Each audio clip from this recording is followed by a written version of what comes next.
ಸ್ಪರ್ಧಾರ್ಥಿಗಳಿಗೆ ಆತ್ಮೀಯವಾಗಿರ್ತಕ್ಕಂಥ ಸ್ವಾಗತ. ಹಳೆಯ ಪ್ರಶ್ನೆ ಪತ್ರಿಕೆ, ಮಾದರಿ ಪ್ರಶ್ನೆ ಪತ್ರಿಕೆಗಳನ್ನು ನಮ್ಮ ಚಾನಲ್ನಲ್ಲಿ ಬಿಡಿಸಲಾಗುತ್ತದೆ. ಅದೇ ವಿಡಿಯೋದ ಒಂದು ಭಾಗವಾಗಿರ್ತಕ್ಕಂಥ ಅರ್ಥಶಾಸ್ತ್ರದ ಪ್ರಶ್ನೆಗಳನ್ನು, ಮಾದರಿ ಪ್ರಶ್ನೆ ಪತ್ರಿಕೆ ಹಿಂದೆ ನಡೆಸಿರ್ತಕ್ಕಂಥ ಪ್ರಶ್ನೆಗಳನ್ನು ತೆಗೆದುಕೊಂಡು ಆ ಪ್ರಶ್ನೆಗಳಿಗೆ ಸಂಬಂಧಿಸಿರ್ತಕ್ಕಂಥ ಸಂಪೂರ್ಣ ವಿವರಣೆಯನ್ನು ಈ ವಿಡಿಯೋದಲ್ಲಿ ಮಾಡಲಾಗಿದೆ. ದಯವಿಟ್ಟು ಈ ವಿಡಿಯೋ ಪೂರ್ತಿಯಾಗಿ ನೋಡಿ ಇದರ ಸದುಪಯೋಗ ಪಡಿಸಿಕೊಳ್ಳಿ ಅಂತ ಹೇಳ್ತಾ ಇದ್ದೀನಿ. ಒಂದನೇ ಕ್ವಶನ್ ಬಂದುಬಿಟ್ಟು, ಅರ್ಥಶಾಸ್ತ್ರವು ಯಾವ ಭಾಷೆಯಿಂದ ಬಂದಿದೆ? Latin, Persian, Greek, Indian. ಅರ್ಥಶಾಸ್ತ್ರವು ಗ್ರೀಕ್ ಭಾಷೆಯಿಂದ ಬಂದಿದೆ. ಈ ಅರ್ಥಶಾಸ್ತ್ರವು ಗ್ರೀಕ್ ಭಾಷೆಯ ಓಕೋಸ್ ಮತ್ತು ನೋಮೋಸ್ ಎಂಬ ಎರಡು ಪದಗಳಿಂದ ಬಂದಿದ್ದು, ಓಕೋಸ್ ಎಂದರೆ ಗೃಹ, ನೋಮೋಸ್ ಎಂದರೆ ನಿರ್ವಹಣೆ.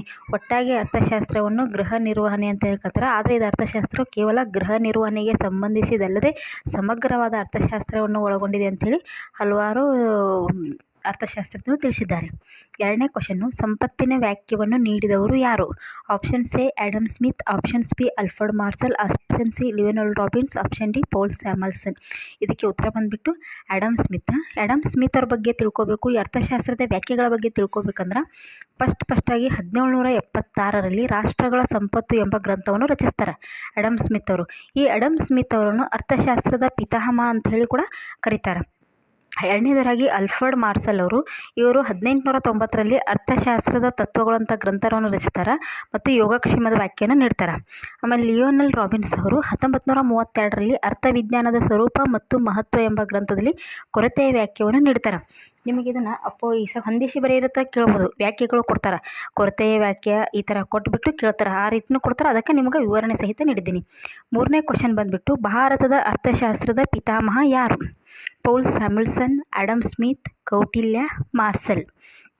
ಇದಕ್ಕೆ ಉತ್ತರ ಬಂದುಬಿಟ್ಟು ಕೌಟಿಲ್ಯ. ಪೌಲ್ ಸ್ಯಾಮ್ಯುಯಲ್ಸನ್ನು ಅರ್ಥಶಾಸ್ತ್ರದ ಮೂಲತತ್ವಗಳ ವಿಶ್ಲೇಷಣೆ ಎಂಬ ಗ್ರಂಥದಲ್ಲಿ ಬೆಳವಣಿಗೆ ಎಂಬ ವ್ಯಾಖ್ಯೆಯನ್ನು ನೀಡಿರ್ತಾರೆ. ಅರ್ಥಶಾಸ್ತ್ರದ ಮೂಲವನ್ನು ಕೌಟಿಲ್ಯನ ಅರ್ಥಶಾಸ್ತ್ರದಲ್ಲಿ ನೋಡಬಹುದು. ಅಂದರೆ ಅರ್ಥಶಾಸ್ತ್ರದ ಬಗ್ಗೆ ತಿಳ್ಕೊಬೇಕಾದ್ರೆ ಕೌಟಿಲ್ಯನ ಅರ್ಥಶಾಸ್ತ್ರ, ಇವನು ಕೌಟಿಲ್ಯನು ರಾಜ್ಯಶಾಸ್ತ್ರದಲ್ಲಿ ಕೂಡ ಬರ್ತೈತಿ ಇದು, ಚಾಣಕ್ಯ ಅಂತ ಹೇಳ್ಬಿಟ್ಟು. ನಾಲ್ಕನೇ ಕ್ವಶನ್ನು, ಅರ್ಥಶಾಸ್ತ್ರ ವಿಭಾಗಕ್ಕೆ ಮೊಟ್ಟ ಮೊದಲ ಬಾರಿಗೆ ನೊಬೆಲ್ ಪ್ರಶಸ್ತಿ ಯಾವಾಗ ದೊರೆಯಿತು? 1964, option B 1969, option C 1842, option D 1869. ಇದಕ್ಕೆ ಉತ್ತರ ಬಂದುಬಿಟ್ಟು 1869. 1869ರಲ್ಲಿ ಮೊದಲ ಬಾರಿಗೆ ರ್ಯಾಗ್ನರ್ ಫ್ರಿಶ್ ಮತ್ತು ಟೀನ್ ಬರ್ಜಿನ್ ಅವರಿಗೆ ಪ್ರಶಸ್ತಿಯನ್ನು ನೀಡಲಾಗುತ್ತೆ. ಮೊಟ್ಟ ಮೊದಲ ಅರ್ಥಶಾಸ್ತ್ರದಲ್ಲಿ ಮಹಿಳೆ ಯಾರಂದ ಎಲಿನೋರ್ ಓಸ್ಟ್ರೋಮ್. ಇದನ್ನು ಕ್ವಶನ್ ಬರ್ಬೋದು 2019ರಾಗ. ಎರಡನೇದವರು ಎಸ್ತರ್ ಡೆಪ್ಲೋ. ಮೊದಲ ಭಾರತೀಯ ಯಾರಂತ ಕೇಳಿದ್ರೆ Amartya Sen. Most time repeated question ಅಂತ ಹೇಳಬೇಕು. 1998ರಲ್ಲಿ ಮೊಟ್ಟ ಮೊದಲ ಬಾರಿಗೆ ಅರ್ಥಶಾಸ್ತ್ರದ ವಿಭಾಗದಲ್ಲಿ ನೊಬೆಲ್ ಪ್ರಶಸ್ತಿಯನ್ನು ಪಡೆದ ಮೊಟ್ಟ ಮೊದಲ ಭಾರತೀಯ ಅಂದರೆ ಅಮರ್ತ್ಯ ಸೇನ್. 5ನೇ ಕ್ವಶನ್ನು, ಸೂಕ್ಷ್ಮ ಮತ್ತು ಸಮಗ್ರ ಅರ್ಥಶಾಸ್ತ್ರದ ಪರಿಕಲ್ಪನೆಯನ್ನು ಮೊದಲು ಬಳಸಿದವರು ಯಾರು? Options A Adam Smith, options B Ragnar ಫ್ರಿಶ್, option C Marcel, option D Lionel Robbins. ಇದಕ್ಕೆ ಉತ್ತರ ಬಂದುಬಿಟ್ಟು ರ್ಯಾಗ್ನರ್ ಫ್ರಿಶ್. 1933ರಲ್ಲಿ ಮೊದಲ ಬಾರಿಗೆ ಇದನ್ನು ಸೂಕ್ಷ್ಮ ಮತ್ತು ಸಮಗ್ರ ಅರ್ಥಶಾಸ್ತ್ರ ಅಂತ ಬಳಸಲಾಯಿತು. ಸೂಕ್ಷ್ಮ ಅರ್ಥಶಾಸ್ತ್ರ ಅಂದರೆ ಅರ್ಥಶಾಸ್ತ್ರದ ಕೇವಲ ಒಂದು ಘಟಕದ ಕುರಿತು ಅಧ್ಯಯನ ಮಾಡೋದು. ಅಂದರೆ ಈಗ ಒಂದು ಮಾರುಕಟ್ಟೆ ಬಗ್ಗೆ ಕುರಿತು ಅಧ್ಯಯನ ಮಾಡೋದು, ಒಬ್ಬ ಅನುಭೋಗಿಯ ಕುರಿತು ಅಧ್ಯಯನ ಮಾಡೋದು, ಒಂದು ಉತ್ಪಾದನೆಯ ಕುರಿತು ಅಧ್ಯಯನ ಮಾಡ್ತಕ್ಕಂಥದ್ದನ್ನು ಸೂಕ್ಷ್ಮ ಅರ್ಥಶಾಸ್ತ್ರ ಅಂತ ಕರಿತೇವೆ. ಸಮಗ್ರ ಅರ್ಥಶಾಸ್ತ್ರ ಅಂದರೆ ಎಲ್ಲ ಘಟಕಗಳು, ಅಂದರೆ ಎಲ್ಲ ಮಾರುಕಟ್ಟೆಗಳ ಬಗ್ಗೆ, ಎಲ್ಲ ಉತ್ಪಾದಕರ ಬಗ್ಗೆ, ಎಲ್ಲ ಅನುಭೋಗಿಗಳ ಬಗ್ಗೆ ಸಮಗ್ರವಾಗಿ ಅಧ್ಯಯನ ಮಾಡೋದನ್ನು ಸಮಗ್ರ ಮಾರುಕಟ್ಟೆ ಅಂತೇಳಿ ಕರಿತೇವೆ.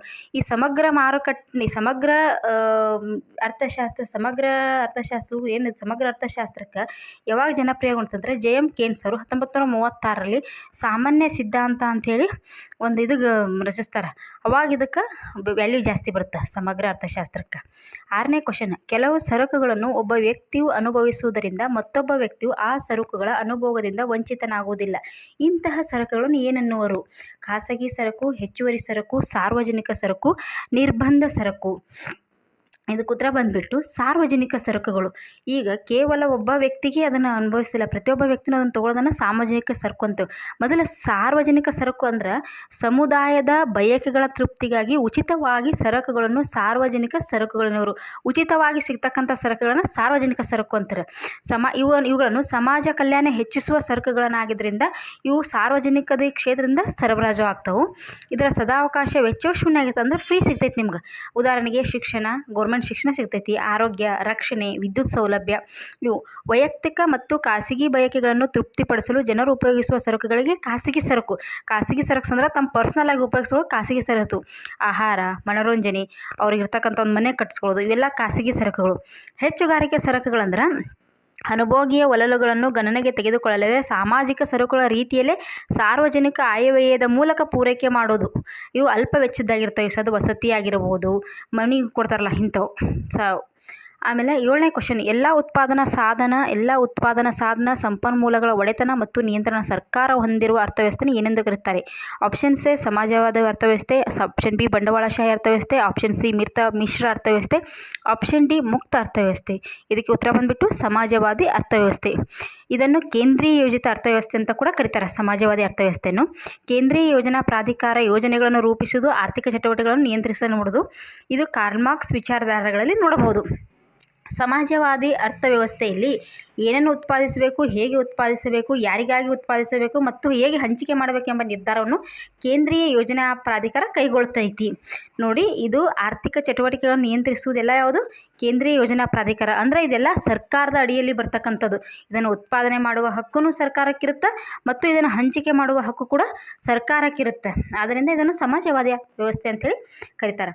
8ನೇ ಕ್ವಶನ್ ಬಂದುಬಿಟ್ಟು, ಎಲ್ಲ ಉತ್ಪಾದನಾ ಸಾಧನ ಮತ್ತು ಸಂಪನ್ಮೂಲಗಳು ಖಾಸಗಿಯವರ ಒಡೆತನ ಮತ್ತು ನಿಯಂತ್ರಣಕ್ಕೆ ಒಳಪಟ್ಟಿದ್ದರೆ ಅದನ್ನು ಬಂಡವಾಳಶಾಹಿ ಅರ್ಥವ್ಯವಸ್ಥೆ, ಮಿಶ್ರ ಅರ್ಥವ್ಯವಸ್ಥೆ, ಮುಕ್ತ ಅರ್ಥವ್ಯವಸ್ಥೆ, ಮುಚ್ಚಿದ ಅರ್ಥವ್ಯವಸ್ಥೆ. ನೋಡಿ, ಇದು ಯಾವ ರೀತಿ ಬರುತ್ತೆ ಅಂತ ಹೇಳಿದ್ರೆ, ಆಗಳೆದು ಸಮಾಜವಾದ ಆಯಿತು. ಇದು ಬಂಡವಾಳಶಾಹಿ ಅರ್ಥವ್ಯವಸ್ಥೆ. ಇದು ಒಂದು ಮಾರುಕಟ್ಟೆ ಆಧಾರಿತ ವ್ಯವಸ್ಥೆ. ಇಲ್ಲಿ ಬೆಲೆಗೆ ಪ್ರಮುಖವಾದ ಪಾತ್ರವನ್ನು ಕೊಡಲಾಗುತ್ತದೆ. ಇದನ್ನು ಎಡಮ್ ಸ್ಮಿತ್ ಅವರ ವಿಚಾರಧಾರೆಗಳಲ್ಲಿ ನಾವು ಕಂಡ್ಕೋತೇವೆ. ಇದನ್ನು ಅನುಸರಿಸುವ ದೇಶಗಳು ಯಾವಂದ್ರೆ ಇಂಗ್ಲೆಂಡ್ ಮತ್ತು ಅಮೇರಿಕ. ಇಲ್ಲಿ ಏನನ್ನು ಉತ್ಪಾದಿಸಬೇಕು, ಹೇಗೆ ಉತ್ಪಾದಿಸಬೇಕು, ಯಾರಿಗಾಗಿ ಉತ್ಪಾದಿಸಬೇಕು ಮತ್ತು ಹೇಗೆ ಹಂಚಿಕೆ ಮಾಡಬೇಕೆಂಬ ನಿರ್ಧಾರವನ್ನು ಬೆಲೆ ಯಂತ್ರ ವ್ಯವಸ್ಥೆಯಲ್ಲಿ ಕೈಗೊಳ್ಳಲಾಗುತ್ತೆ. ಅಂದರೆ ಬೆಲೆ ಯಂತ್ರಕ್ಕೆ ಹೆಚ್ಚಿನ ಪ್ರಾಮುಖ್ಯತೆಯನ್ನು ಇದರಲ್ಲಿ ನೀಡಲಾಗುತ್ತೆ. 9ನೇ ಕ್ವಶನ್ ಬಂದುಬಿಟ್ಟು, ಸುಸ್ಥಿರ ಅಭಿವೃದ್ಧಿ ಪರಿಕಲ್ಪನೆಯನ್ನು ಮೊದಲ ಬಾರಿ ಬಳಸಿದ ಕೀರ್ತಿ ಯಾರಿಗೆ ಸಲ್ಲುತ್ತದೆ? ಹ್ಯಾರೋಡ್ ಆಯೋಗ, ಬ್ರಂಟ್ಲ್ಯಾಂಡ್ ಆಯೋಗ, ನರಸಿಂಹನ್ ಆಯೋಗ, ಬ್ಯಾಂಕಿಂಗ್ ವಲಯದ ಸುಧಾರಣಾ ಸಮಿತಿ. ಇದಕ್ಕೆ ಉತ್ತರ ಬಂದುಬಿಟ್ಟು ಬ್ರಂಟ್ಲ್ಯಾಂಡ್ ಆಯೋಗ. ಬ್ರಂಟ್ಲ್ಯಾಂಡ್ ಆಯೋಗ ಸುಸ್ಥಿರ ಅಭಿವೃದ್ಧಿಯ ಪರಿಕಲ್ಪನೆಯನ್ನು ಎದಕ್ಕೆ ಸಂಬಂಧಿಸಿದ್ರೆ ಇದು ಪರಿಸರ ನಾಶಕ್ಕೆ ಸಂಬಂಧಿಸಿದಂತೆ ಮೊಟ್ಟ ಮೊದಲ ಬಾರಿಗೆ 1983 ರಚನೆ ಆಕೈತಿ. 1987 ನಮ್ಮ ಸಾಮಾನ್ಯ ಭವಿಷ್ಯ ಅಂತ ಒಂದು ಶೀರ್ಷಿಕೆ ಅಡಿಯಲ್ಲಿ ಇದು ವರದಿ ಸಲ್ಲಿಸ್ತೈತಿ.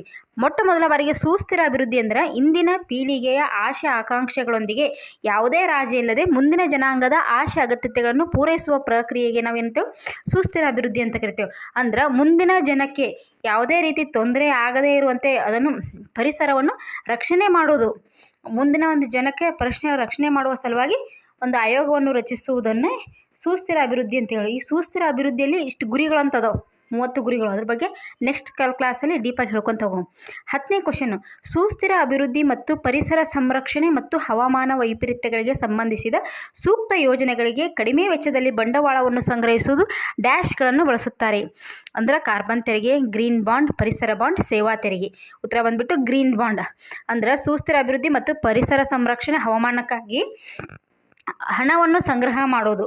ಕಡಿಮೆ ವೆಚ್ಚದ ಬಂಡವಾಳವನ್ನು ಸಂಗ್ರಹಿಸಲು ಗ್ರೀನ್ ಬಾಂಡ್ಗಳನ್ನು ಬಳಸಲಾಗುತ್ತದೆ. ಇವು ಅಸಾಂಪ್ರದಾಯಿಕ ಇಂಧನ ಮೂಲಗಳ ಅಭಿವೃದ್ಧಿಗಾಗಿ ಈ ಗ್ರೀನ್ ಬಾಂಡ್ಗಳನ್ನು ಹೆಚ್ಚಾಗಿ ಸಂಗ್ರಹಿಸಲಾಗುತ್ತದೆ. ಕಾರ್ಬನ್ ಒತ್ತಡ ಕಡಿಮೆ ಮಾಡಲು ಸಲುವಾಗಿ ಸಾರ್ವಭೌಮ ಗ್ರೀನ್ ಬಾಂಡ್ಗಳನ್ನು ಕೂಡ 2010ರಲ್ಲಿ ಬಳಸಲಾಗಿತ್ತು. ಪರಿಸರ ಸಂರಕ್ಷಣೆ ಮತ್ತು ಹಣಕಾಸು ಸಂಪನ್ಮೂಲಗಳನ್ನು ಸಂಗ್ರಹಿಸುವುದು ಇದರ ಪ್ರಮುಖ ಸಾಧನ. ಅಂದ್ರೆ ಪರಿಸರ ಸಂರಕ್ಷಣೆಗಾಗಿ ಹಣವನ್ನು ಸಂಗ್ರಹಿಸುವುದರ ಸಲುವಾಗಿ ಬಳಸುವುದನ್ನು ಗ್ರೀನ್ ಬಾಂಡ್ಗಳೆಂದು ಕರೀತಾರೆ. ಒಂದು ಹೊಸ ಪ್ರಯತ್ನವನ್ನು ಮಾಡಿದ್ದೀನಿ. ಒಂದು ಕ್ವಶನ್ ತೊಗೊಂಡ್ಬಿಟ್ಟು ಹಿಂದೆ ನಡೆದಿರ್ತಕ್ಕಂಥ ಹಳೆಯ ಪ್ರಶ್ನೆ ಪತ್ರಿಕೆಯಿಂದ ಒಂದು ಕ್ವಶನ್ ತೊಗೊಂಡು ಅದಕ್ಕೆ ಸಂಬಂಧಪಟ್ಟಿರ್ತಕ್ಕಂಥ ವಿಷಯಗಳನ್ನು ಅದರಲ್ಲಿ ವಿವರಣೆ ಕೊಟ್ಟಿದ್ದೀನಿ. ಇದೊಂದು ವಿಡಿಯೋ ನಿಮ್ಗೆ ಇಷ್ಟವಾಗಿದ್ರೆ, ಈ ವಿಡಿಯೋ ನಿಮ್ಗೆ ಇಷ್ಟ ಆಗಿದ್ರೆ ಲೈಕ್ ಮಾಡಿ, ಸಪೋರ್ಟ್ ಮಾಡಿ. ಅಂದ್ರೆ ಮತ್ತು ಈ ಥರ ವಿಡಿಯೋ ಮಾಡಬೇಕು, ಇದರಿಂದ ನಿಮ್ಗೆ ಯೂಸ್ಫುಲ್ ಐತಿ ಅಂದ್ರೆ ಅದನ್ನು ನಮಗೆ ಕಮೆಂಟ್ ಮೂಲಕ ತಿಳಿಸಿ. ಇಷ್ಟ ಆಗಿದ್ರೆ ಇಷ್ಟ ಆಗಿಲ್ಲ, ಏನಾದರೂ ಚೇಂಜ್ ಮಾಡಿ ಮೇಡಮ್ ಅಂತಂದ್ರೂ ಅದನ್ನು ಚೇಂಜ್ ಮಾಡೋಕ್ಕೆ ಬರುತ್ತಾ. ದಯವಿಟ್ಟು ಲೈಕ್ ಮಾಡಿ, ಸಬ್ಸ್ಕ್ರೈಬ್ ಮಾಡಿ, ಸಪೋರ್ಟ್ ಮಾಡಿ ಅಂತ ಹೇಳ್ತಾ ಈ ವಿಡಿಯೋವನ್ನು ಮುಗಿಸ್ತಾ ಇದ್ದೀನಿ. ಧನ್ಯವಾದಗಳು. Thanks for watching.